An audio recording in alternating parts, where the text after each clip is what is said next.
All right. Hello, everybody. We are doing our presentation on exercise epidemiology. My name is Bethany Davis. I'm Alexandria. And I'm Yesenia. And here we go. All right. What is exercise epidemiology?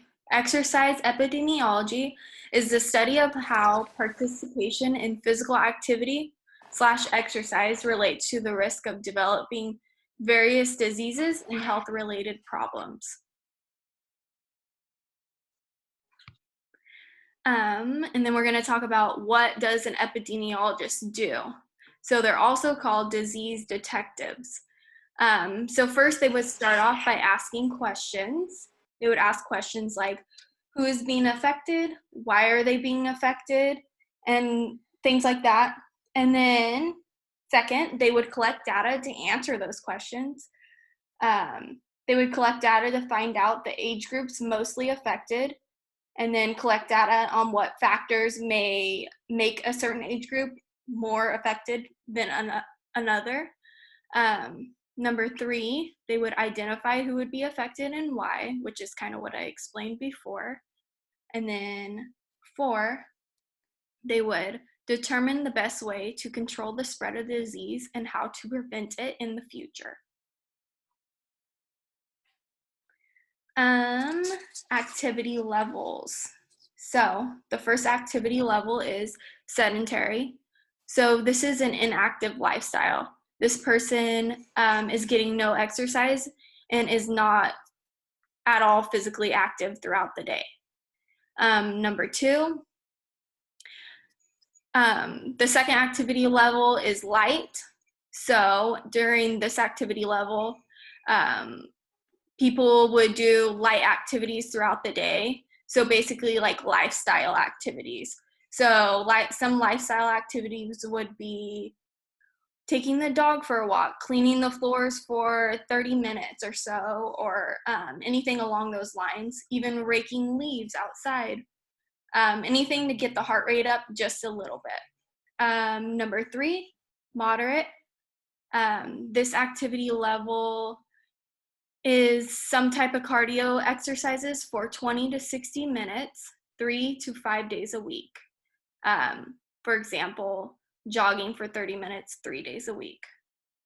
The next one is vigorous. This one is exercising 20 to 60 minutes, 6 to 7 days a week. For example, running for 45 minutes, 3 days a week, or it can even be like jogging for an even longer period of time, 3 days a week. So some CDC recommendations for exercise. So ages 3 through 5, they recommend that children stay active throughout the entire day through active play. So active play is physical activity with regular bursts of moderate to vigorous activity levels. And they should have their heart raised while they're doing these activities throughout the day. Ages 6 through 17, we would want 1 hour of moderate to vigorous activity daily. At least 3 of the 7 days should be vigorous activity and doing activities that strengthen muscles and bones. So some activities that strengthen muscles and bones would be walking, hiking, jogging, and even dancing. The next age group, 18 through 64, we want 150 minutes of moderate intensity exercise a week, 2 days a week doing muscle strengthening. So an example of some muscle strengthening would be resistance exercises, or even just like lifting some weights, doing some squats, anything like that. Ages 65 and older, the CDC recommends 150 minutes of moderate intensity exercise a week. 2 days a week working on muscle strengthening and balance. So as you get older, it's really important to work on balance because we tend to lose our balance as we get older. Some examples of balance exercises would be standing on one foot or even tandem stance. So tandem stance is standing one foot in front of the other and then trying to balance that way. All right, so some effects of a sedentary lifestyle would be weight gain. So that's just like obesity. And then the second one would be muscle and bone degeneration. So you would be losing muscle mass and bones would become weaker if you're inactive. The third one would be increased risk of onset of disease or health problems. So these would be things like cardiovascular disease, high blood pressure, high cholesterol, anything along those lines. And then we'll go in more detail about that later in the PowerPoint. And number 4 would be increased feelings of anxiety and depression. So exercise makes us feel good physically and mentally. So without it, feelings of anxiety and depression can increase. All right, decreased mortality and morbidity with exercise. So since the Greco-Roman empires, exercise has been known to enhance health. People who exercise and are generally healthy individuals can add up to 4 to 5 years to their life compared to those who have an inactive lifestyle. These same people will have a higher quality life compared to inactive people. It gives individuals a higher quality life because exercise can reduce the risk of various diseases.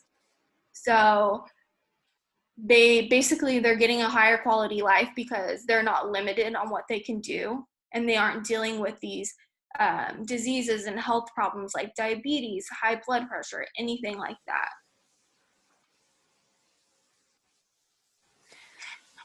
Alrighty, so moving on to exercise and how this affects your body composition.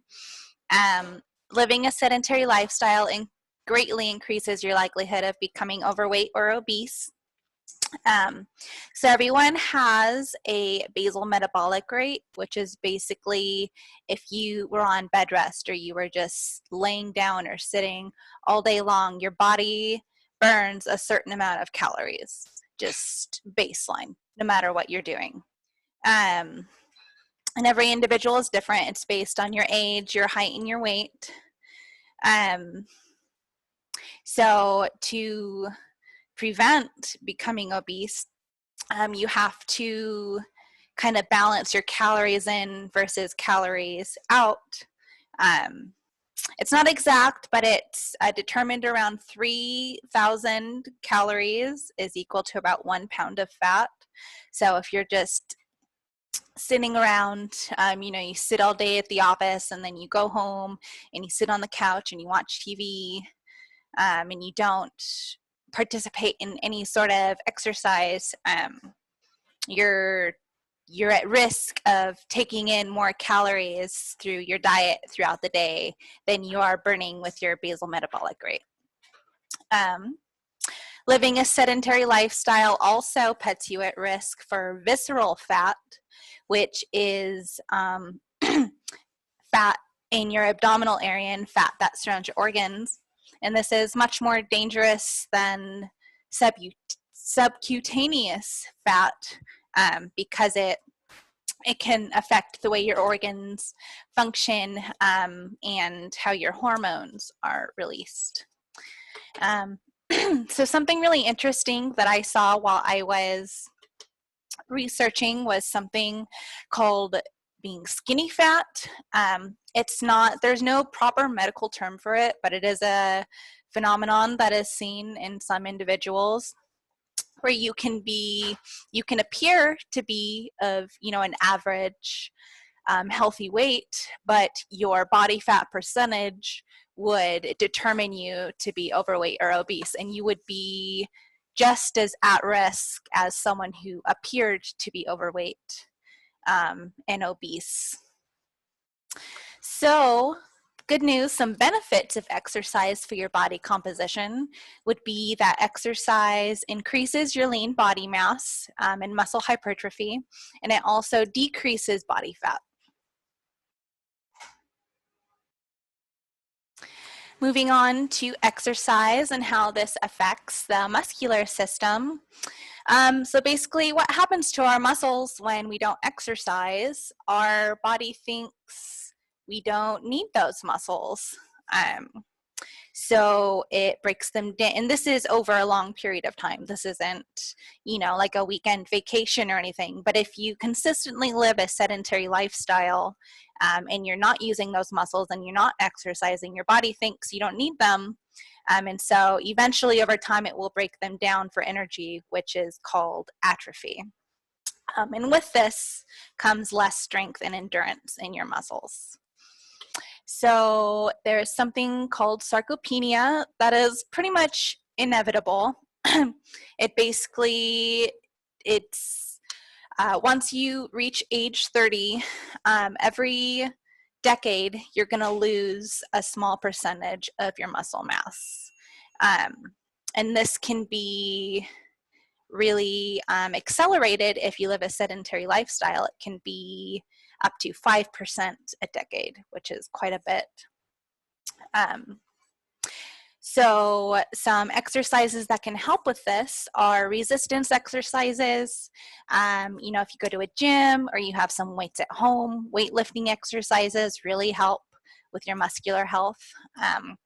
And also something that everyone can do. Everyone has a body, right? You can do body weight exercises, and these help with your muscular system as well and can help prevent the acceleration of sarcopenia and other muscular disorders.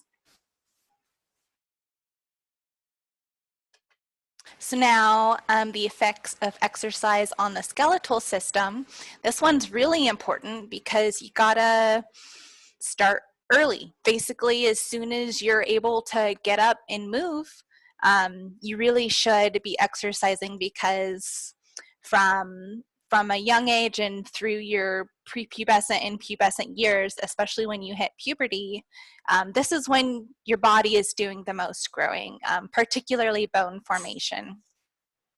So a part of this, of course, is calcium in the diet, but it also is exercise, particularly weight-bearing exercises. So like kids running and playing on playgrounds, playing sports, things like that. And what weight-bearing exercises do is it activates two special little guys in your bones. They're called osteoclasts, which they kind of go around your bone and they form it and they like trim it basically. And then you have your osteoblasts, which are blasting bone material, and they're basically making your bones grow, especially in your adolescent years, because your epiphyseal plates are still present. So some examples of weight-bearing exercise for an adult would be brisk walking, dancing, stair climbing, and this is particularly for women to help prevent osteoporosis, which is referred to as reduced bone strength and high propensity to fractures. So you get past the age of 65 and you fall, and if you haven't been active throughout your life and exercising even up to that point, you could fall and you would be more likely to break your hip, as opposed to somebody who led an active lifestyle and was doing weight-bearing exercises and was building up their bone mineral density.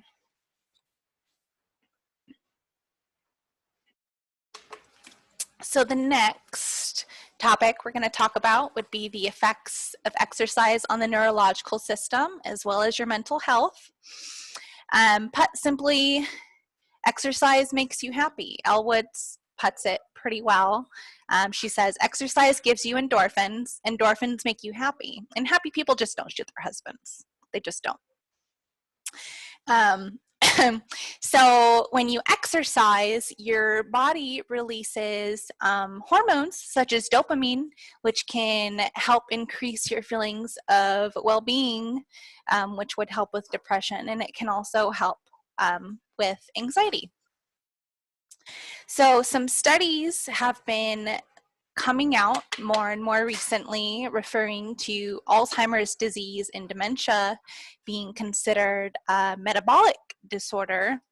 I mean, not just solely a neurological disorder.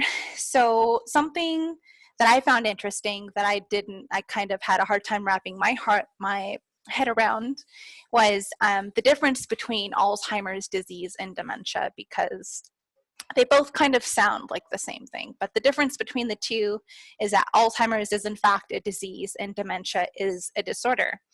And Alzheimer's disease is the most common type of dementia, if you can get that. So basically, exercise can help prevent you from getting both dementia and Alzheimer's disease based on the fact that they are metabolic disorders. It can help prevent it, and also if you're already starting to show signs of Alzheimer's and dementia, it can slow down further cognitive deterioration. So moving on to the immune system and how exercise affects that. Overall, exercise is really good for your immune system. It slows the release of stress hormones. It increases your activity of your antibodies and white blood cells, which helps fight infections. And overall, it helps increase the circulation in your body, which helps with a multitude of things. The one caveat to this would be if an individual has an exercise addiction and they're actually exercising too much, that they are basically negating the benefits that exercise can give you for your immune system. The next subject would be effects on exercise on the endocrine system. So most of us just think of the endocrine system as relating to the pancreas, but it also includes the pituitary gland, the thyroid and parathyroid glands, your adrenal glands, as well as ovaries and testicles. So when you exercise, your body actually releases a bunch of hormones that really help you out in different aspects of your life. One of them, like I said, when it came to mental health, is dopamine. You know, it increases your feelings of well-being. Another big one that I've noticed a big difference with is exercise helps with the release of serotonin, which helps you sleep. So if you are someone who has trouble falling asleep at night, you have insomnia, if you're not already exercising, you should start an exercise program. And if you are exercising, maybe find ways to increase what you're already doing.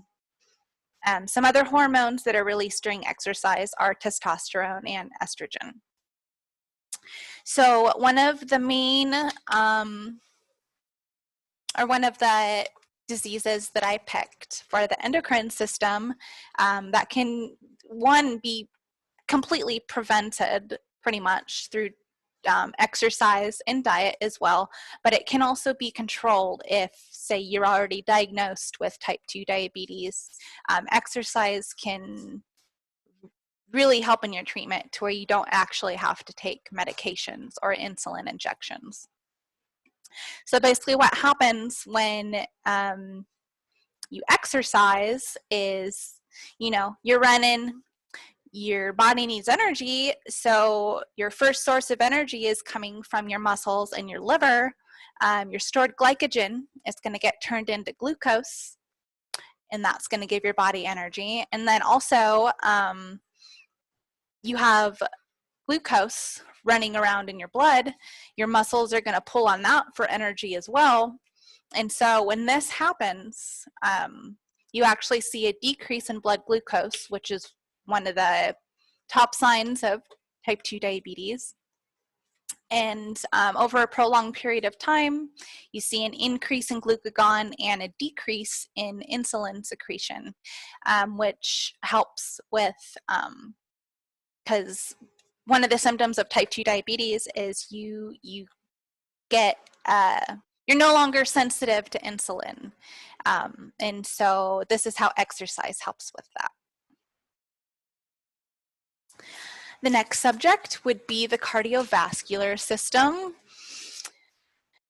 First and foremost, exercise reduces blood pressure, and it does this because as you exercise, your heart is a muscle. It becomes stronger through time, and then when you're at rest, your heart has to work less pumping out blood, so that means that there's less pressure on your arterial walls. And with this, it also reduces or decreases your chances of having a stroke or a heart attack.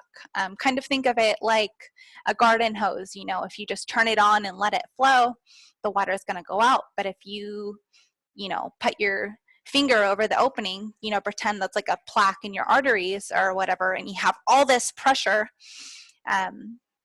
pushing on these things, it's gonna be pushing things where they're not supposed to be. So when you live a sedentary lifestyle, you build up a lot of quote unquote, you would call it your bad cholesterol, your LDL in your total cholesterol. So with exercise, it actually decreases this in general. And exercising also increases your good cholesterol or your high density lipoprotein cholesterol. And what this does is it absorbs cholesterol, it carries it to the liver, and then your liver flushes it out of your body. So moving on to the respiratory system. As we age, it's inevitable we see a decline in lung capacity, which is basically how much air your lungs can hold, as well as your diaphragm. It becomes weaker. It's basically the muscle that really helps you take deep breaths in and out. The bad news of this is that once lung function is gone, it's pretty much gone for good. But the good news is that you can prevent this through exercise. And the earlier you start, the better, because it's similar to sarcopenia, that it's as you age, it's going to happen, but you can strengthen your lung capacity, and you can even control and improve it by 5 to 15% before you reach that stage in your life. And a type of exercise that really helps with your respiratory system is aerobic fitness, or the dreaded cardio. So that would be basically anything that makes you breathe really hard, fast-paced swimming, running, jogging, playing tennis, things like that, dancing. Those are some good examples of that. And we're moving on. Okay, so now we're going to talk about the effects of exercise on the digestive system. So if you're overweight, you already have a high risk of having high blood pressure, high blood cholesterol, or diabetes. And exercise can be used to help lower high blood pressure. And it can also be used, well, as you exercise, you will burn off calories, which will either help you lose weight or maintain weight. It will also help you improve your blood flow, and this will help with heartburn or constipation or even abdominal cramps.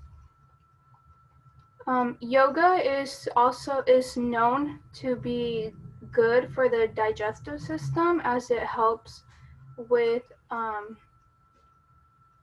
It helps with digestion and the bowels because it'll strengthen and it'll stretch the abdominal muscles. So in the right side, you can see a yoga pose that's called the camel pose. And overall, it just helps keep the digestive tract in motion. So risk factors due to inactivity. So without exercise, you'll either get diabetes or high blood pressure, which is also known as hypertension. You can get overweight or even reach obesity.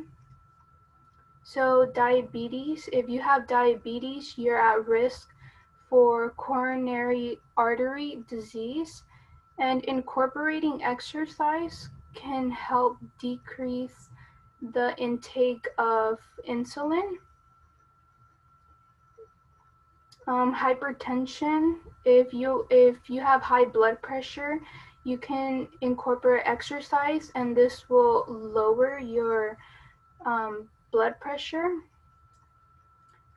If you do not incorporate exercise in your everyday lifestyle, you can have a heart attack if you are obese or overweight.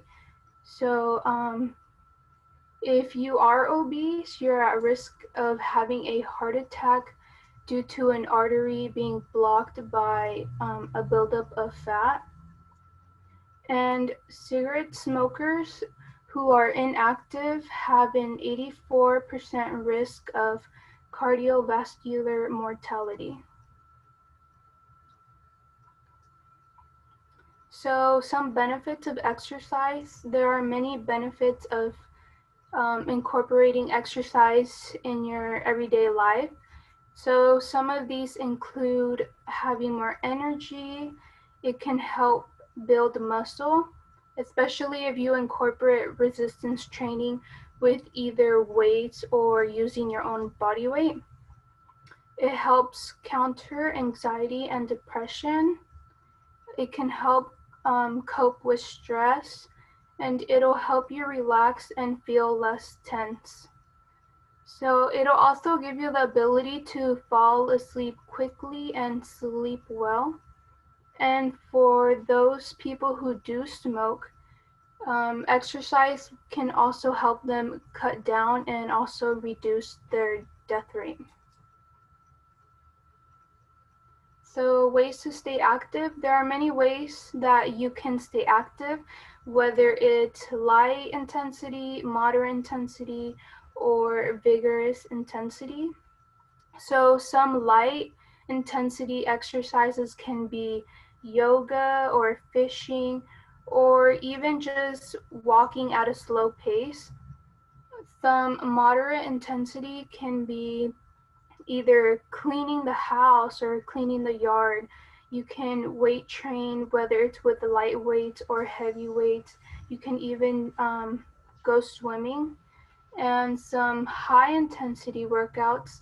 This can be circuit training or playing some of your favorite sports like soccer or basketball. And you can even walk at a high pace or go for a run.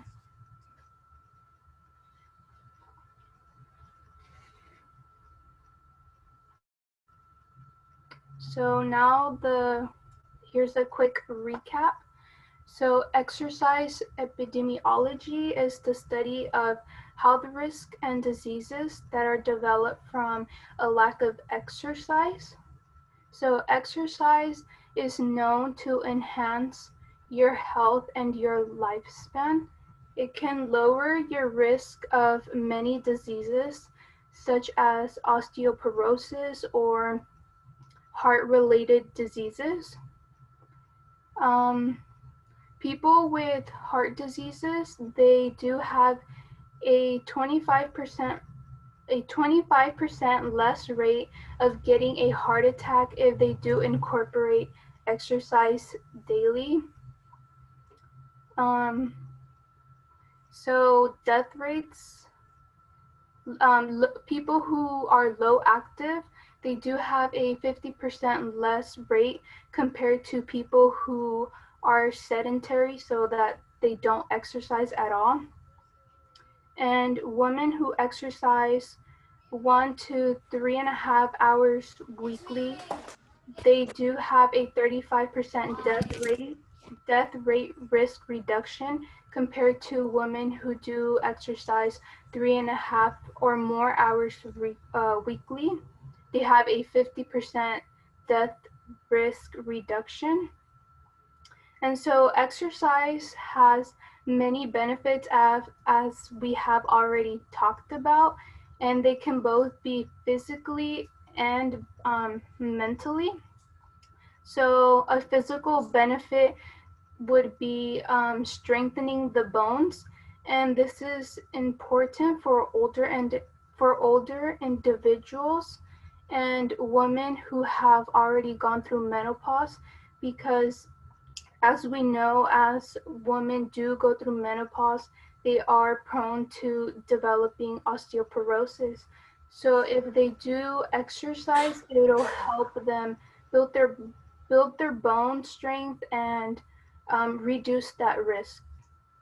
And a mental benefit include coping with stress and anxiety. This can be very beneficial for most of us, especially us college students, that we are going through these times and, learning everything online. So if we all just try and get some exercise in, most likely it'll help us feel better.